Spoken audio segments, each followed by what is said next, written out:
हिंदू ग्रंथों के प्राचीन पन्नों में छिपे हैं कुछ ऐसे रहस्यमय और रोचक कहानियां जो केवल किस्से नहीं बल्कि युगों युगों से चली आ रही सच्ची घटनाएं हैं। इनमें समय और नियति के अदृश्य धागे जुड़े हुए हैं। हर एक कथा एक राज है जो केवल मनुष्य को ही नहीं बल्कि पूरी सृष्टि को नए नजरिए से देखने के लिए प्रेरित करती है। ऐसी ही एक प्राचीन और विशाल गाथा जिसमें देव और दानव संघर्ष के साथी बने, जिसका परिणाम किसी ने कभी सोचा भी नहीं था। सागर की गहराइयों में छुपा एक ऐसा रहस्य जिसके कारण तीनों लोकों में हाहाकार मच उठा। जब चारों ओर अंधकार छा गया, आशा टूटने लगी, तब एक ऐसा परम रूप प्रकट हुए जिन्होंने सृष्टि के कल्याण हेतु निस्वार्थ त्याग कर ब्रह्मांड की रक्षा की, जिसका परिणाम स्वरूप पूरे ब्रह्मांड को एक अनंत नाम और एक सर्वशक्तिशाली रूप से परिचित कराया गया।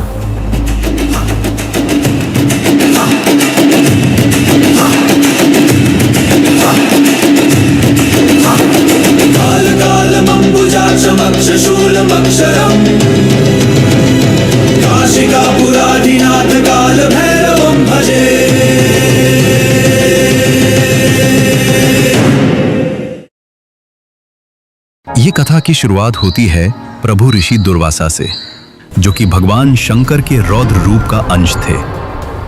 जगत में शिष्टाचार और अनुशासन की मर्यादा बनाए रखने का दायित्व उन्हीं के ऊपर था। उनका क्रोध इतना प्रचंड था कि तीनों लोक कांप उठते थे। इसी क्रोध की अग्नि में उन्होंने अपनी अर्धांगिनी को भी भस्म कर दिया था।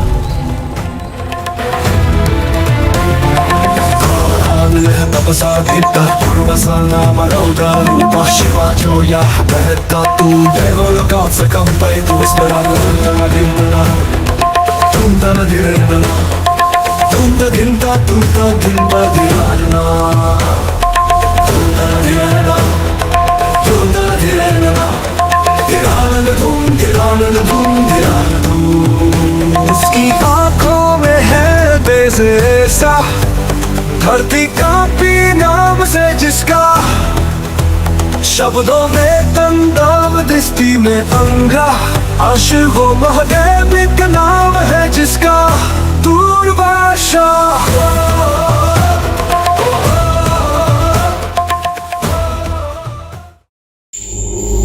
एक रोज ऋषि दुर्वासा अपनी तपस्या समाप्त करके विश्राम करने हेतु अपने गृह में प्रवेश करते हैं और अपनी अर्धांगिनी से विश्राम करने की इच्छा प्रकट करते हैं। साथ ही वे उनसे याचना करते हैं कि वे उन्हें ब्रह्म मुहूर्त से पहले जागृत कर दे। ब्रह्म मुहूर्त के समय उनकी अर्धांगिनी के नेत्र तो खुले, परंतु सुस्ती और आलस्य के कारण वे करवट बदलकर पुनः सो गईं। उन्होंने समय के अनुशासन की अवहेलना कर दी थी। जब उनकी अर्धांगिनी की नींद पूरी हुई और नेत्र खुले, तब तक बहुत देर हो चुकी थी। ब्रह्म मुहूर्त का समय निकल चुका था और सूर्योदय हो चुका था। भय से उनके हाथ कांप रहे थे, उनकी आंखों से अश्रु बह रही थी। उन्हें अपने स्वामी के क्रोध का भली भांति ज्ञान था। भय के अंधकार ने उनके मन को जकड़ लिया था और उनके विचार जैसे स्तंभित हो गए थे। जाने अनजाने में मुझसे बहुत बड़ा पाप हो गया। ब्रह्म मुहूर्त की घड़ी बीत चुकी है। कहीं स्वामी क्रोध के आवेश में आकर मुझे कोई दंड न दे दे। कांपते हुए हाथों से वो उन्हें उनकी निद्रा से उठाती हैं और जब ऋषि दुर्वासा की आंख खुलती है तो वे गुस्से से तिलमिला उठते हैं। देवी, तुम्हें ज्ञात है कि मैं ऋषि दुर्वासा हूं, जिसने संपूर्ण जगत को नियमों से बांधा, और तुम मेरी अर्धांगिनी होकर भी समय की मर्यादा को समझ ना सकी और उपेक्षा का उल्लंघन कर अनुशासनहीनता का परिचय दिया है, और इसी पाप के हेतु मैं तुम्हें दंडित करता हूं। स्वामी, क्षमा करें। इतनी छोटी भूल के लिए मुझे दंडित ना करें। यदि आज मैंने तुम्हें दंडित नहीं किया तो संपूर्ण जगत में मेरे धर्म का उपहास बनेगा और मैं मर्यादा का पालक स्वयं अधर्म का भागी बन जाऊंगा। मैं तुम्हें श्राप देता हूं तुम इस क्षण भस्म हो जाओ।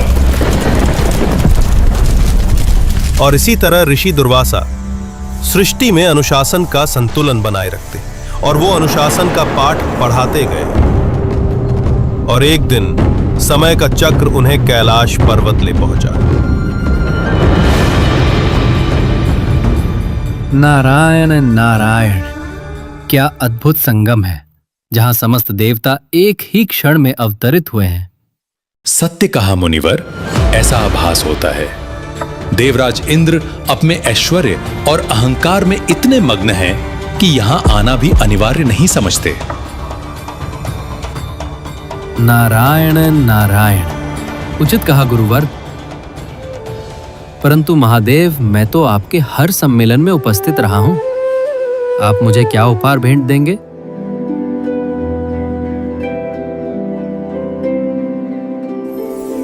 उसके पश्चात महादेव ने अपने भेंट स्वरूप वैजयंती माला नारद मुनि को सौंप दी।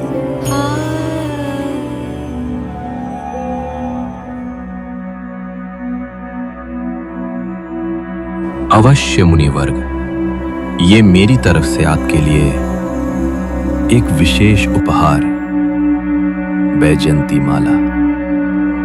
ये पुष्प स्वयं श्री हरि का प्रिय है और माता लक्ष्मी का प्रतीक है। ये माला उसी को प्राप्त होती है जिनका मन और विचार उनके नियंत्रण में हो।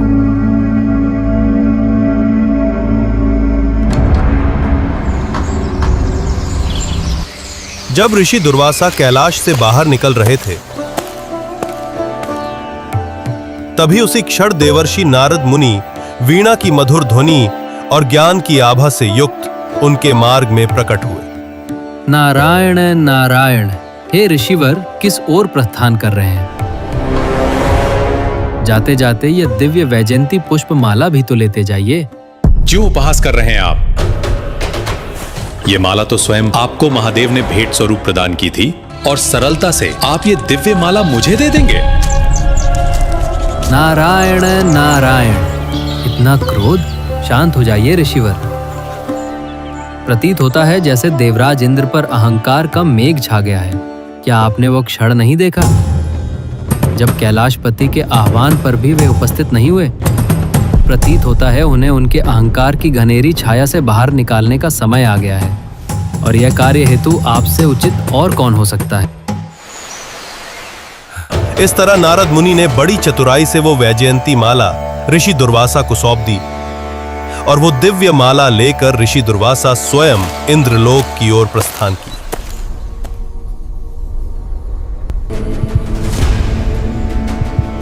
परंतु जैसे ही वे वहां पहुंचे,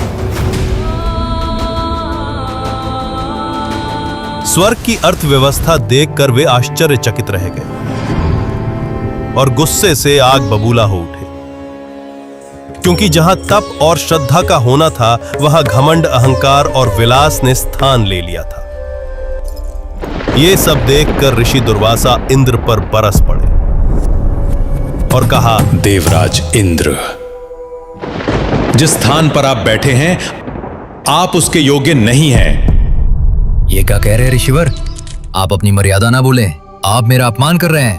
अगर आप ऋषि दुर्वासा हैं, तो मैं भी देवराज इंद्र हूं। सत्य ही तो कहा मैंने।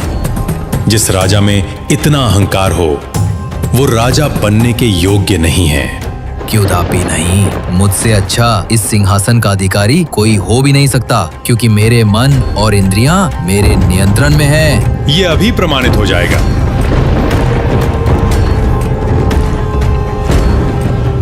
ये महादेव द्वारा दी गई दिव्य वैजयंती माला उसी के पास रहती है जिसने अपनी इंद्रियों पर नियंत्रण प्राप्त कर लिया हो, जिसमें अहंकार का कोई लक्षण ना हो।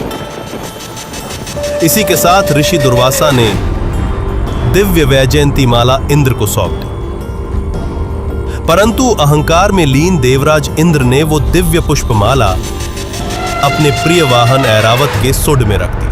उस पुष्पमाला की महक से ऐरावत विचलित हो उठा, उसे नीचे गिरा दिया और अपने पांव तले रौंद डाला। ये अपमान भरे दृश्य को देखकर ऋषि दुर्वासा अत्यंत क्रोधित हो उठे और कहा, मूर्ख इंद्र, तुमने केवल इस दिव्य वैजयंती माला का अपमान नहीं किया, बल्कि स्वयं देवों के देव महादेव का भी घोर अपमान किया है। मैं स्वयं महादेव के रौद्र रूप का अंश हूं और मैं उनका अपमान कदापि सहन नहीं कर सकता। इस अधर्म का परिणाम तुम्हें भोगना ही होगा। मैं तुम्हें और तुम्हारे इस अहंकार को इसी क्षण नष्ट कर दूंगा।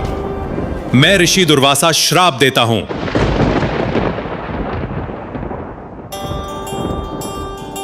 स्वर्गलोक श्रीहीन हो जाएगा। स्वर्गलोक माता लक्ष्मी से वंचित हो जाएगा। पूरे स्वर्ग से वैभव लुप्त हो जाएगा और स्वर्गलोक में चारों ओर अंधकार फैल जाएगा। और इसका एकमात्र कारण होगा तुम्हारा अहंकार। स्वर्गलोक की दिव्यता धीरे धीरे श्रीहीन होने लगी, जैसे सूरज ढलने पर रोशनी कम हो जाती है।